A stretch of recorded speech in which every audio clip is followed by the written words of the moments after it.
2018-ci ildən etibarən ölkədə 4 milyon vətəndaşımızı əhatə edən 5 sosial islahat paketi həyata keçirilmişdir. Bu islahatların illik əlavə maliyyə yükü 7,6 milyard manat təşkil etmişdir.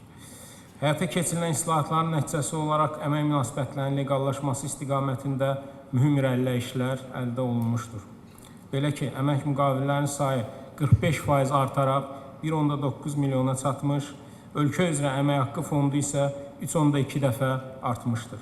Eyni zamanda sosial müdafiənin əsas alətlərindən biri olan minimum əmək haqqı 3,1 dəfə artaraq 400 manata, orta aylıq əmək haqqı isə 2 dəfə artaraq 1086 manata yüksəlmişdir.